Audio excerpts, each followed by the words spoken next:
Hello, this is Joan Fernley, your French diction coach for choirs, and today I will be reading En passant par la Lorraine, and this is the second video in my three-part video series on folk songs arranged by Vincent. There was Cadet Roussel, this is En passant par la Lorraine, and the third one is Compère Guillery. And the three songs put together make for a very upbeat set for any choral program. And all my diction videos will be linked below. Now, En passant par la Lorraine is no doubt the most well-known of the three folk songs, and you'll definitely find other arrangements of this song. And the modern text of this song is pretty standard, so this diction video will work for just about any arrangement that you might have. But of course, I would encourage you to check out the arrangement of other living composers. Worth noting is the arrangement by a Canadian, Erica Phare-Bergh, that you will find on cypresschoral.com. And of course, that link will be down below. Now, this video will follow my usual three-part approach, beginning with the reading, followed by tips for singers and conductors, and finally the coaching session, where I will go into more diction detail line by line. But I will take a couple of minutes to discuss a few things that are worth knowing about this song. First, there are versions of this song that date right back to the Renaissance. Second, part of the lyrics are often misunderstood. And third, understanding the structure of this song will make the learning of the song much easier. So finally, like, share, and subscribe if you like what I do, and if you'd like more of these and just motivate me to keep making more videos. En passant par la Lorraine is one of the rare folk songs that can be traced right back to the 16th century with actual scores. And at that time, the song was titled Margot, labourez les vignes. And lucky for us, three arrangements of this song by prolific composers have survived, and they are in the public domain. You'll find them on cpdl.org. The composers are Jacques Arcadelt, Roland de Lassus, otherwise known as Orlando di Lasso, and Jean de Castro. So while you could do a great trio with the other two folk songs featured in this video series, you could also pair En passant par la Lorraine with Margot, labourez les vignes. Now, I'm planning to do a sister video specifically on Margot, labourez les vignes and other versions, and I will tackle the diction for Margot, labourez les vignes, but I will also look at the history and some performance practices. Now, I still have work to do on this. Once the video is published, I will link it down below, but I do still have some research to do. The second thing I want to highlight here is the meaning of the word vilaine. And today that word is defined as mean, unattractive, or even repulsive. And it can refer to both a person or a thing. Now, vilaine is the feminine form and vilain is the masculine form. Now, there's also a word in English, villain, which refers to as the bad guy in a story in opposition to the hero of the story.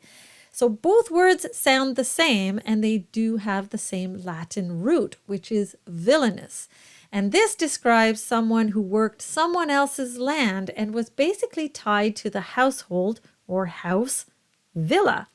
So at its source, both in English and in French, the word vilain or vilaine was a serf.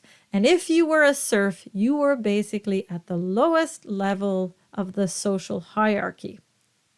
So it's no surprise that a double meaning for this word eventually emerged. And by the end of the 17th century, it is definitely documented. It had both the modern and the old meaning of the word vilain. So some people have suggested that this song plays on this double meaning, but I'm not so sure, because I'm not sure that this double meaning existed 2 centuries prior to that, or even more. And I don't have the old ancient dictionaries lying around my house to double check. So if you do, let me know.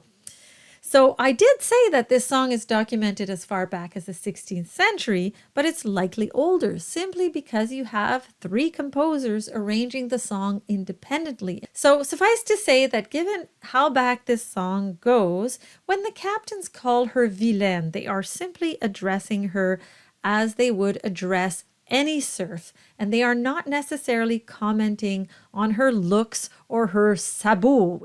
Rather, it's her humble appearance that signals her humble social standing. But of course, the captains are mistaken. She responds, "I'm no villain. The king's son loves me." She's of a noble class. Her beauty is not in question. Her social standing is far more important. And it's that reversal between being the villain versus being a noble woman that is so satisfying in the song. So this is not a critique of the captain's behavior or snobbery. Rather, it's a comment on her appearance that conceals her nobility and her worth. And this suggests to me that this woman, this Margot of the older version, is a real person. And there is probably a backstory to this song. So far, I can only speculate as to who this Margot might be, but I will share my thoughts in my video on Margot, labourez les vignes. On the surface, this song has lots of words to learn, but not to worry, looks are deceiving. What you have here is plenty of repetition. So we'll take a look at this together because I will be omitting all the repetition when I will be doing the reading. To illustrate this pattern, I've put the first 3 verses up on the screen, and you'll notice that we don't have a refrain in this song. Rather, you have what is highlighted in blue, which are repeated short interjections inside every verse, and they're the same each time. These interjections basically boil down to 3 lines. And those 3 lines contain avec mes sabots 3 times in each verse, and then you have dondaine and ho ho ho, which are just filler words. So that takes care of all that visual clutter on your score, and you're left with 2 short lines for each verse. But there's still repetition. The first verse has 2 original lines shown in red and in blue. That second blue line gets repeated as the first line of the second verse. And then that second line in green becomes the first line of verse 3, and so on. As far as I know, this pattern of repeated lines is unique to French folk songs, and it leaves you with far fewer lines to learn than you might have originally thought. So you basically go from this to this. So for the reading, I will do the first verse in full, and then I'll just read each new line on its own without any of the built-in repetition. So this will allow you to practice your pronunciation in a very focused way. En passant par la Lorraine, avec mes sabots, rencontrer 3 capitaines, avec mes sabots d'ondaine. Ho ho ho, avec mes sabots. Rencontrer 3 capitaines. Ils m'ont appelée vilaine. Je ne suis pas si vilaine, puisque le fils du roi m'aime. Il m'a donné pour étrenne un bouquet de marjolaine. S'il fleurit, je serai reine. S'il y meurt, je perds ma peine. For this song, we are going to tackle the 3 sounds that are phonetically labeled as variations on the letter E. And the third one is the most important one for this song, but we'll tackle all 3 of them. So the first one is the sound, which is referred to as a schwa, which basically means an unstressed sound. And that's your UH, the. Now, simply saying the might be a little bit too open to sound truly French. So if you're up to the challenge and you really want to sound French, you need to round the sound a little bit. So you'll go from to Don't go too far to that would be too closed. So the best way to show this is with an example. Je ne suis pas si vilaine. So the last sound is absolutely unstressed, vilaine. But the 2 first are a bit more intentional. Je ne suis pas si vilaine. So you'll notice that I've closed that a bit more than saying je ne suis. If I do that, it sounds a little bit English. Now the next one is the A sound. And unfortunately, you don't have that sound in the English language, so it's a bit trickier to get. Now, one of my tricks is to just imagine that you're sitting in Paris and you're ordering a cup of tea or café.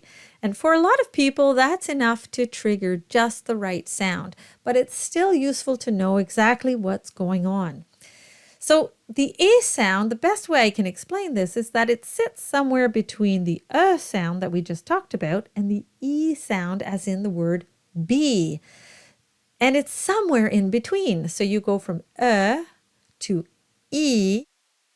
In between, you have E, E, E. So the tongue starts to move a bit more forward as you progress between these two sounds. So if you play around with that, you might just find that sweet spot where you get your perfect E. So let's look at an example.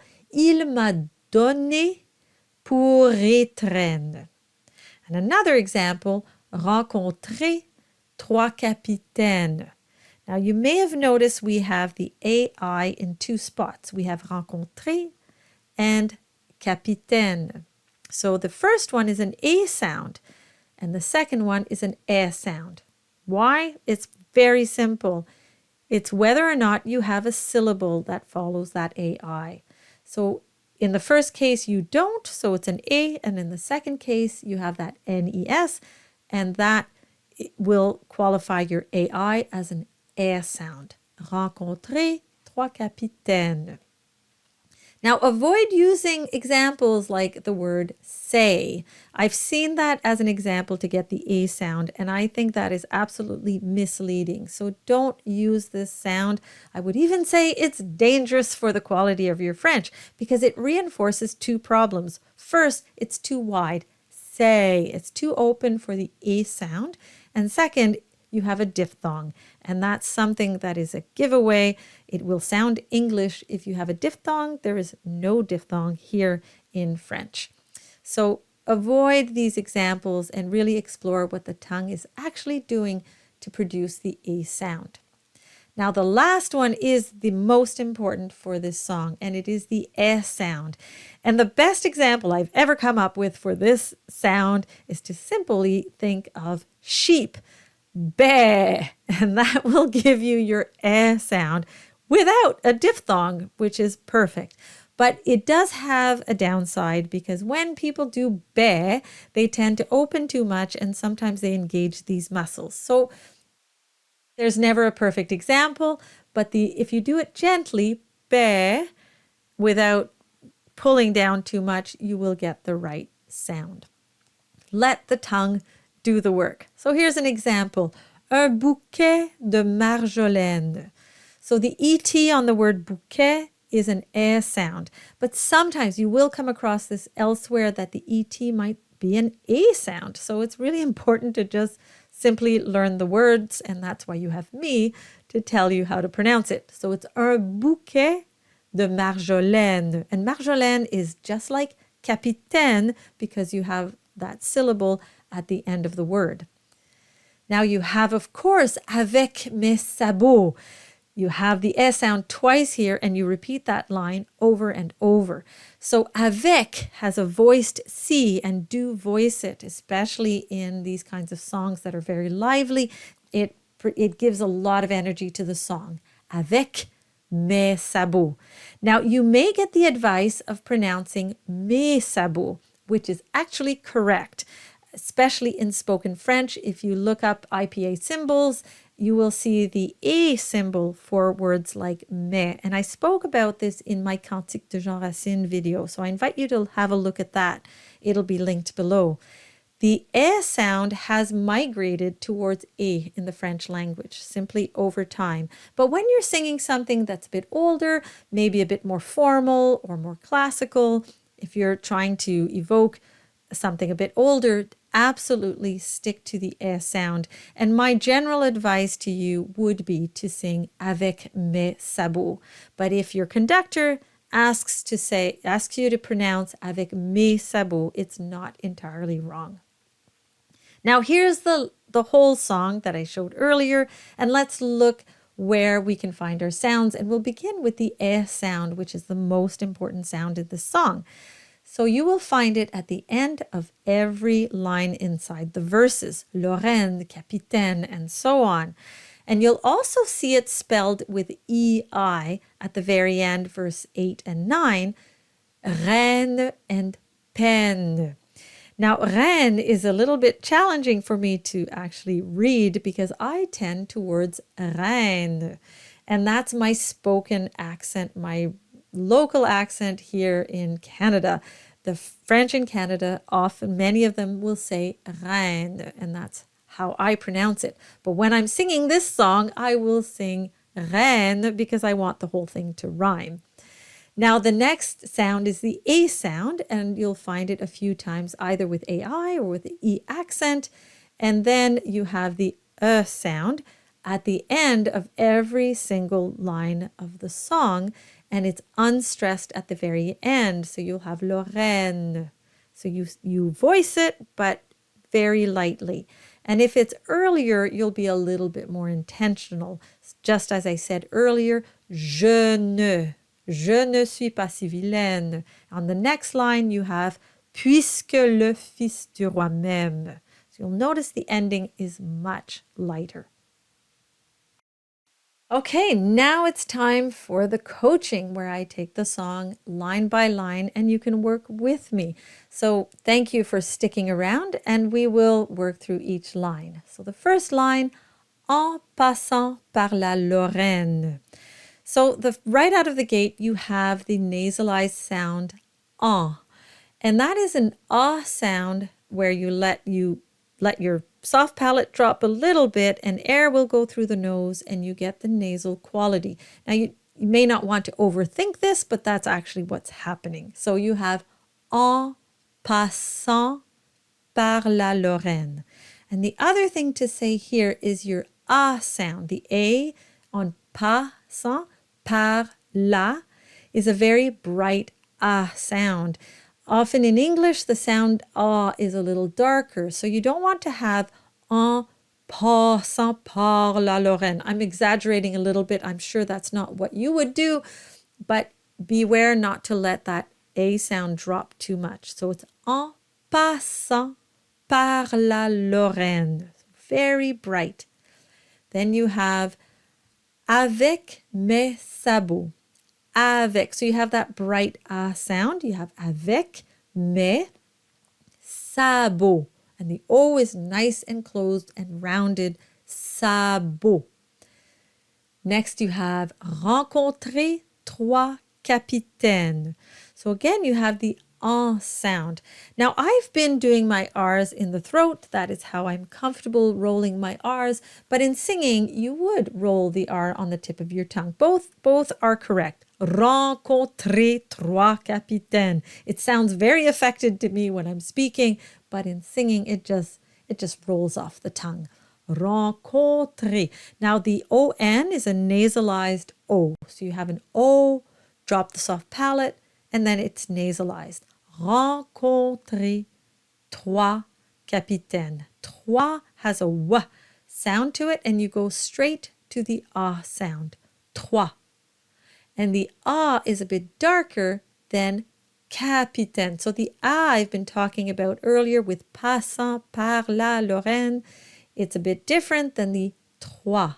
It's not trop, but it's trois capitaines. Next you have avec mes sabots d'ondaine. So you have the on sound and the e sound. So you'll get used to those. I won't dwell on those too often. Avec mes sabots d'ondaine.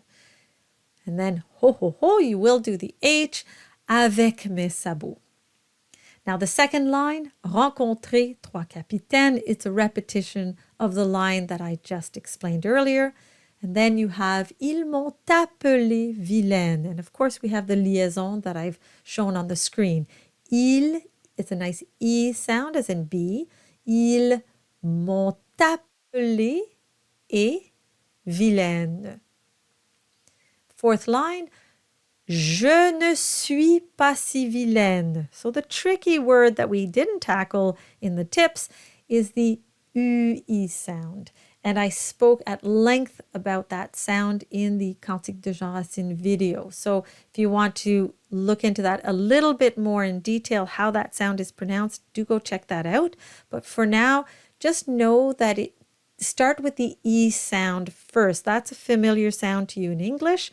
And the U, there is no U in the English language. But all it is, it's an E. Think of it as E, and then you round around it.